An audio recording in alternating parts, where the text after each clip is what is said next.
Hi, I'm Vanessa and welcome back to the channel. So today that's me and you, we're going to be watching Mark Robber video. And if you don't know who Mark Robber is, but I'm guessing there's a 99.9% chance you do. He's basically a past NASA scientist. Yes, he's really smart. That's changed his profession to becoming a YouTuber, and he makes one video every month. And yeah, basically that's what he does. I know his video, he has a good video explaining all of what he does, so I'll put it in the description below if you're not sure who he is. And you and we are going to be watching Mark Robber's video, and it's entitled Building the Perfect Square Proof Bird Feeder. If you've been living under a rock like myself, even though I've been under the rock, I still kind of have a little idea of what's going on. The last one that stood out the most to me was when he did a video called Porch Pirates versus the Glitter Bomb. That one was hilarious. I watched it like twice. Anyways, this one, I've never seen it before. I saw it when I was scrolling through Facebook, and instead of watching it, I was like, let me do a reaction video to it, because of course I'm going to go watch it again. But I'm just going to give you my first impression to it, because if you're like me, I love to watch reaction videos. I like to see what another person thinks of it. So anyways, let's watch this video together. Firstly, squirrels go through so much.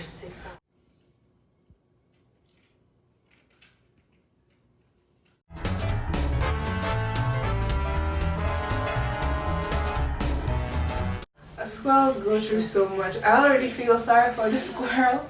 I hope somewhere in this he makes a squirrel is a bird feeder, and everything to my left is my attempt at making it squirrel proof. If they want the bird seed, they will first need to pass through what is basically an 8-part Ninja Warrior obstacle course for squirrels. This course is extremely challenging. You guys know American Ninja Warrior. Heavier guys we've seen out here. He said he made a Ninja Warrior course. Look at the squirrel already. He is upside. Oh my god. It's not for the timid of heart. But out of the gate, I will admit that in hindsight, that I completely estimated my adversary. Now, if you're wondering why I would go through all this trouble, we need to go back 8 weeks ago when I found myself stuck at home and very bored. So I installed a bird feeder and decided to become a bird watcher. And it was just so lovely. Until they showed up.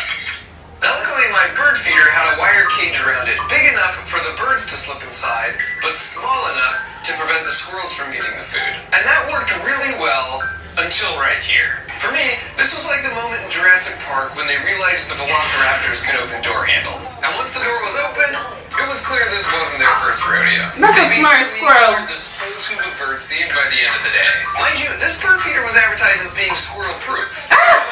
Squirrel proof bird feeder to replace it. It's got this outer cage suspended by some springs, and so if a bird comes and lands here, it doesn't weigh that much and it has access to the seeds. However, if a squirrel comes, he'll grab onto this cage, its weight will force the springs down, thereby preventing access to the seeds. I have no idea.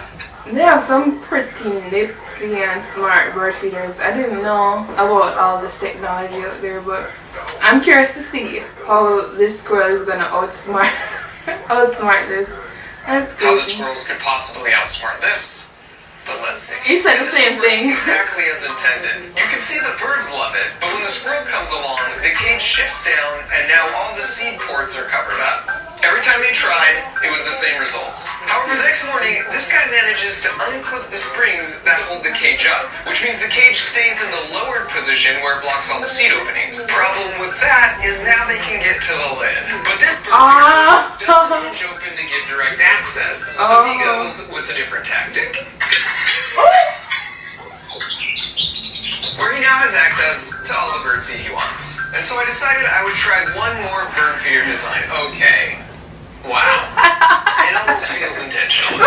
This is supposed to work well because it's got this... He said, wow, it almost feels intentional. And it does. Oh my gosh. baffle, which is supposed to keep the squirrels from just coming straight down and getting to the seeds, and more importantly, there's no way for them to rip this off. We'll see. This one debuted to similar results. As he hangs by a few toes, this is when I really started gaining appreciation for what they were capable of. It definitely seemed like this bird feeder was their favorite. Okay. Yeah, they're flexing on me for sure. And at this point, a plan was forming in my head, but just to be thorough, I moved the post away from the fence, and I can't say I was surprised when they just climbed it. Nor was I surprised to see they could shimmy up and down a small metal pole, or even a large one for that matter. And whether they could climb a certain pole material was a moot point anyways because of this. Look at this! These guys are basically freaking rodent-sized sewn bodies. And on some level, this is what it felt like when someone stole a package from my porch that didn't belong to them, and I harnessed that indignation, spending a year designing the glitter bomb bait package. Hello. Complete with special fragrances. If I could design a package to deter thieves, could I design a... I need one of those glitter bomb packages because we had a package that was picked up before, but that's another story. I'm going to do a video and show you a lot of the stuff that we caught, some of the footage of our doorbell camera. We see some crazy stuff, like, I'm telling you, crazy. Let me insert a clip and just give you a little hint of what we see.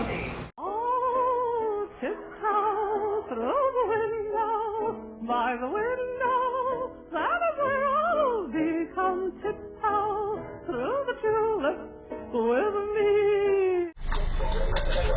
Well, shit. Yes, it's weird. Anyways, I'll make that in another video, probably tomorrow.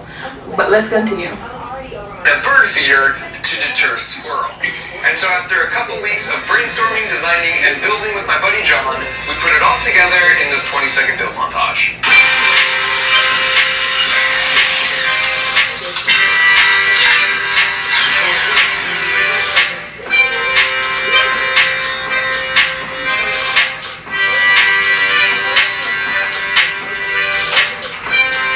Here are the basic elements. For starters, here's where I've placed their favorite bird feeder, at the end of the course. And to sweeten the deal, right below that, there's a trap door. And if they step here, it releases a butt ton of walnuts and unfurls some celebratory banners. Why walnuts? I'm glad you asked. I'm using walnuts because over the course of the week, I put out a buffet of 7 different nuts and seeds. And all 4 times I repeated the experiment, walnuts were always the one they ate first. What's great about placing this here is it levels the playing field, as the birds can fly up and get as much food as they want anytime they need it. The squirrels, however, will have to work for it, because the only way to make it to this platform is if they work their way through my 8-part Ninja Warrior obstacle course, which all starts right here. This is the only platform on the course that has a pole that isn't covered in slippery stuff, which means this is where they have to climb up to enter the course. If they try and get up any other way, they can't keep a good grip, and they just slide back down. So the first challenge is the bridge of instability. I was wondering really why they don't just go straight to that one, but it makes sense.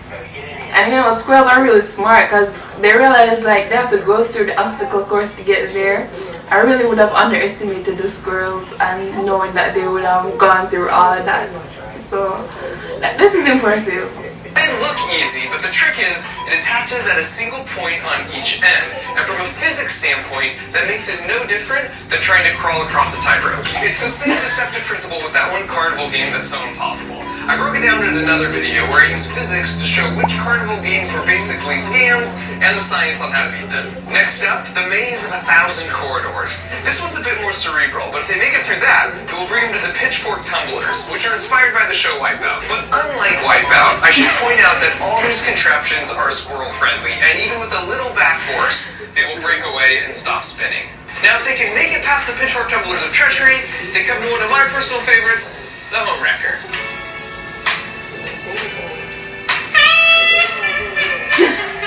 The homeworker. I put her in to tempt the squirrel to lose focus on the real prize at the end of the course. Because this pad has a pressure sensor underneath it, and it connects to a microcontroller that has a relay that connects to a solenoid that connects to a pneumatic piston that connects back to this platform with the pressure sensor. And so if they stand here for more than 3 seconds, they've got to start the course all over again. Next up is the Stinky Bridge of Deception. I I've suspended a juicy walnut right in the middle, but there's no way this bridge will support their weight, so it'll be interesting to see how they approach it. The sixth challenge is called the tourist trap. It's actually a bit of a reward for making it this far. If the squirrel sticks their head through this board my wife painted, it's just a photo op they can hang on the wall of their tiny squirrel nest. All this walnut here is an incentive for them not to miss this unique opportunity. The penultimate challenge are the quad steps of great elevation. This is taken straight from Ninja Warrior, and this is super tricky because these pads are all totally smooth and placed at a 45-degree incline.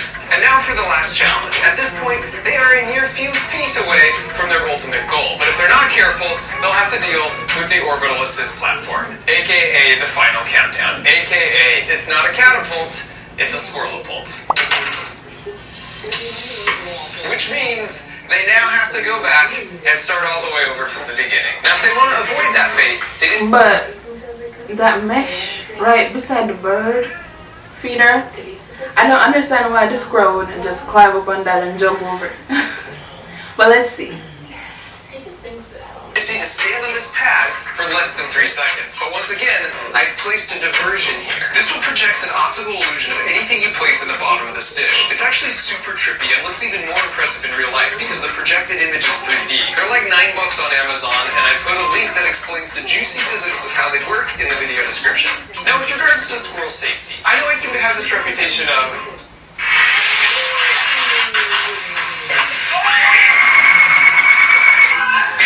improvised high-speed projectiles, and so this one might worry a few animal lovers out there, including my wife. We have 5 pets and 1 child, and the child was the only one I had a say in. So rest assured, I can adjust the pressure on the piston, and we'll be staying way below any launch force that could hurt any of our adorable backyard contestants. And so finally, after making it through all that, we're back here at the world's most satisfying bird feeder. As far as I'm concerned, if they make it here, they've earned the right to gorge next to the birds for as long as they want. And so after nearly a month of prep work, the course was officially open for business.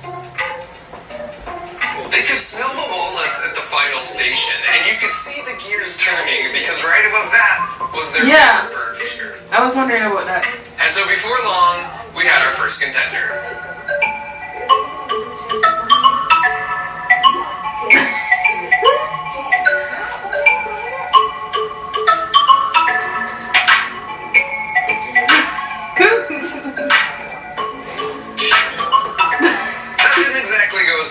So Rick decides to regroup. Speaking of which, that's Rick. There are a total of 4 competitors that will be attempting the course. First up is Rick, and he weighs 500 grams. I know this because he's actually standing on a custom-made scale.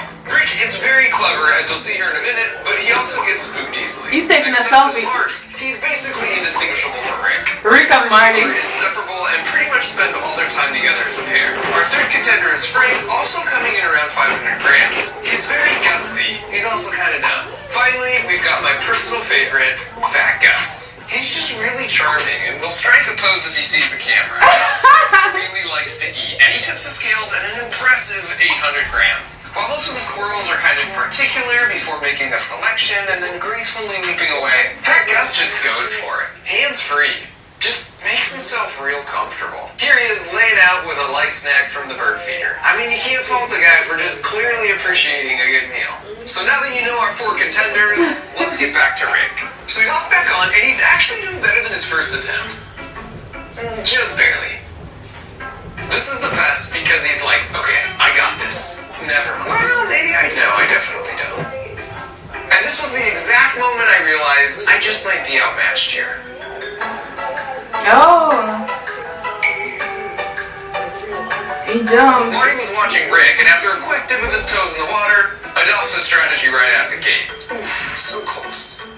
What an excellent recovery. And Fat Gus, perhaps predictably, comes up a little short. Which brings us to the maze of 1,000 corridors. Which, to be honest, they mastered this one pretty quickly. Here's a solid run from Fat Gus.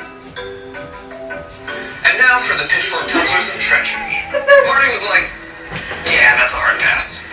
Fat Gus is just like, abort! Frank is just like, nope. Then he's like, wait a second.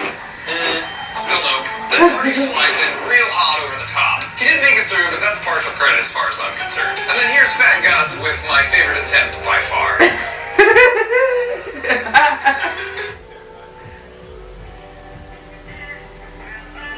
What?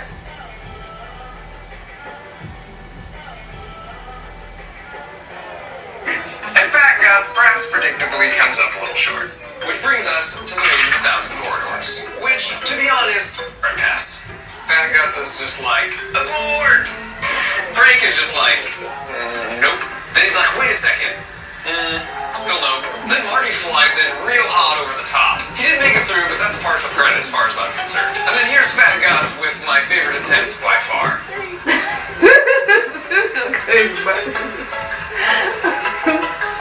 And then Frank shows no fear, which helps him pull off this near-flawless run. And finally, Smart Rick surgically weaves his way through, essentially untouched. And I should mention, the squirrels are most active from 6 to 10 a.m. So every morning, I've been getting up before the sunrise to start filming from in my house like one of those camouflage nature photographers. Or like a suburbanized version. I also had a handful of streaming cameras rolling 24/7, which has allowed me to make such discoveries as we have the world's worst guard dog. Thanks for the help, pal. Now back to the homewrecker. You can see Rick is instinctively suspicious of this gold digger, and only for a brief moment puts his full weight on the platform. I told you he was smart. His buddy Marty, on the other hand...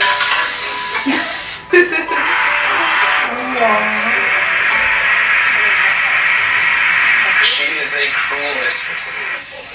And because I know my wife is going to ask me, no, this will not hurt the squirrel for 2 reasons. Number 1, they are amazing like cats and always land on their feet. And 2, they themselves were jumping from this height all the time, and in some cases, much higher. In fact, squirrels are one of the few mammals that can survive a fall from any height because they make their terminal velocity so low. You can see it right here. They make their body as flat as possible, then put their tail back to increase drag. They basically become their own parachute. And then right before they land, they pull in and fully extend their arms and legs to act as shock-absorbing landing gear. This is so cool. Now back to the course where even Smart Rick eventually lets his guard down, which is exactly when she strikes. But just like all the other obstacles so far, after a day or 2, they've mastered it. In this case, even disregarding her offering of a fresh walnut. Now onto the Slinky Bridge of Deception, and this was the sleeper obstacle in my book. That is not a large gap, which they can easily jump, but having the Slinky there just threw them off somehow. You can see how much Frank is struggling here, and he's the brave one. And Rick only jumps when Marty shows up for emotional support. But like all the obstacles so far, after a day or 2, they've mastered it. Now on to our third to last obstacle, the tourist trap. And this one was just a freaking delight. A little peanut...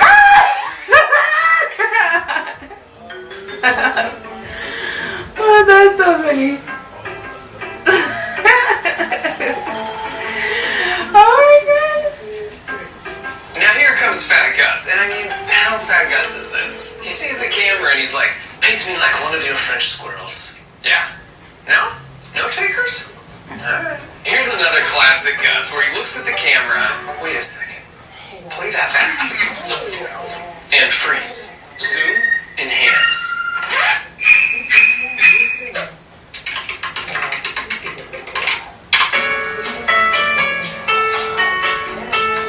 Well, turns out Fat Gus is not a dude. And he's pregnant. Which meant I was suddenly feeling real uncomfortable about all those weight comments. So after a bit of a pivot to smooth things over, we soldiered on to the quad steps of great elevation.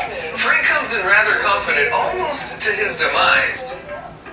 But he pulls off the smooth recovery. So after not much time at all, they were looking pretty good here. In fact, one totally skipped the last step altogether, which I took as a challenge. And so I removed the middle step to see what they would do. And who else but Fantastic Gus? Let's slow that down a bit. They're such amazing jumpers, so I suppose the quick mastery here wasn't a surprise. I mean, this right here is probably a 10-foot jump. And here's some classic brave but dumb Frank. He'd already entered the course normally and made it to the homewrecker at least a dozen times by this point. And yet for some reason, he decides his 12-foot jump is his best course of action. Smart Rick was the first one to enter the course, so in the end, after about a week of effort, it was fitting he was the one to make it to the jackpot first. And he's so stoked, he apparently wants to run the whole course in reverse. In hindsight, we probably should have made the jackpot a little quieter. He has always not far behind. He takes the whole course in reverse. He's also a bit flighty, as because down below Fantastic Gus, ever the opportunist, comes through with a real stroke of brilliance. But pretty soon Marty comes back like, I'm the one who kinda earned it. And then Fantastic Gus is like, you snooze, you lose, sucker! And might I just say, Fantastic Gus, when you sit like that, you don't look an ounce over 700 grams. Eventually they learned that sound was a good thing, and they quickly returned for their reward before Fantastic Gus got any ideas. So here's a single camera shot of a full run, and by the end, all of them could do the full course in less than 40 seconds. And while we're watching, you might be wondering what happened to the Squirrel hood. Unfortunately, they didn't really fall for my illusion much, but I'm about to show you the 2 times they did. And as a promise to my wife, I turned the pressure to only 40% full power, so the acceleration the Squirrel would feel is about half a G, which is 10 times less than a typical roller coaster. Additionally, I never turned on either the home wrecker trapdoor or the launch platform when I wasn't actively watching from inside my house where I had a manual override button. Because as safe as it was, something about launching Fantastic Gus just didn't feel right. Now what you're about to see is going to look pretty chaotic, but when we check the slow-mo, amazingly, I'll show you how the Squirrel is totally in control pretty much the whole time. Alright, now here's a second angle. Also, even if you don't trust my calculations, I can assure you that the Squirrels did not care. In both launch cases, they were back up on the course in like 5 minutes. Here's the slow-mo, and see if you can spot the 2 critical things he does to make sure he lands feet down. Did you catch it?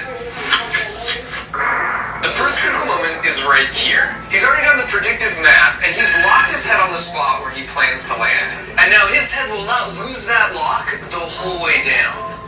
What's crazy is the time it takes him to do all the predictive math to know exactly where he will land and to lock his head is 300 milliseconds. That's exactly this long, literally less than the blink of an eye. That blows my mind, but if you think about it, it makes sense these reactions would have evolved to be razor That's so... He's so smart, like, just being able to calculate all of that. I need to read whatever book he's reading, because then again, it's just natural, so... sharp if you live your life in the trees, constantly making split-second decisions. Now besides picking the landing spot with his head, the second trick is with his arms. When he wants to keep his upper body from rotating, he has his arms out. But the moment he wants to rotate his upper body quickly, he tucks them in. And then when he wants to stop rotating, he extends them out again. This is straight up conservation of angular momentum. It's the same trick ice skaters use. Basically, bring your limbs in if you want to rotate fast, extend them out if you want to slow the rotation. My buddy Destin from Smarter Everyday also made a video analyzing how cats always land on their feet, and they do the exact same 2 tricks. The head target lock and bringing limbs in to rotate and out to stop rotation. Here's the second launch. And this may look like pure luck in real time, but the slow-mo tells a different story. In that amount of time, he's already made a slight lateral push in that direction and locked his landing target with his head. We know from the previous clip he can rotate his body to any orientation, but he doesn't in this case because he sees his small push has already aligned him for the perfect landing. That's just so cool. And so after those 2 physics demonstrations, I disabled both the launcher and the home wrecker trapdoor and just let them enjoy the course in peace. As far as I was concerned, they had earned it, plus after spending a month together, we were sort of bros buddies. If they saw me coming out to work, they would certainly jump away, but then they'd just quickly be right back. And sadly, all good things must come to an end, and because I didn't want them to develop an unhealthy dependence on my handouts, after about a week of free reign, I took down the course, but in its place, I put up a specialized squirrel-sized picnic table. Every morning, this door opens to release just a few walnuts as a little treat to remind them of our good times together. Although I had to laugh that after all this, somehow I didn't anticipate on day 1, Frank would immediately try and figure out and partially succeed in finding a way to beat the system. Like everything else though, they quickly caught on, and now on some mornings I'll catch them just waiting for the daily ration, chilling patiently on the bench seat. That is Fantastic Gus. Don't ever change, buddy. When I started this long adventure trying to birdwatch, I had no idea I would enjoy squirrel watching so much more. It's also made me realize that even amongst the structures and pavement and power lines, how interesting nature can be in a single suburban backyard if you just really stop to look. Even the plants are amazing. I had no idea that as vines grow, they spin around looking for something to grab onto. I didn't anticipate the wide variety of animals that use fences as in-yard highways to get around as a substitute for all the trees that existed before we got here. Even little interactions like this spider extending his life with this very timely leap into the unknown were just so delightful to see. But of all the animals, I can definitively say now now that squirrels are my absolute favorite, and they're certainly a more formidable adversary than porch rabbits. They're kind of adorable, incredibly crafty, curious by nature, athletic, and persistent. Turns out squirrels can live to be 20 years old, and so I like to think that someday Fantastic Gus will bring his grand squirrels to the fence and regale them with tales of cowboys and courage and legendary walnut piles.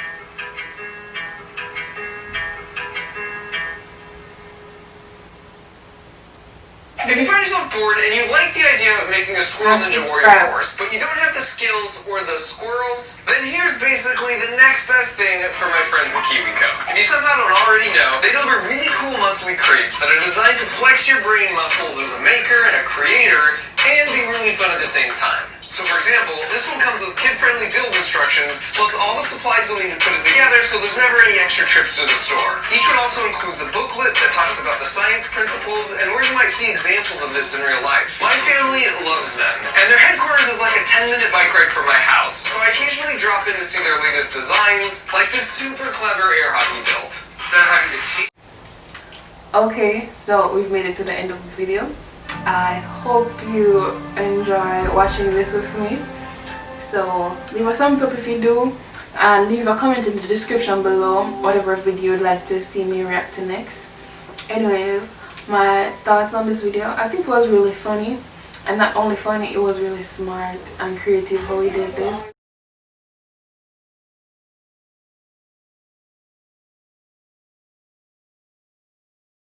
Toodaloo!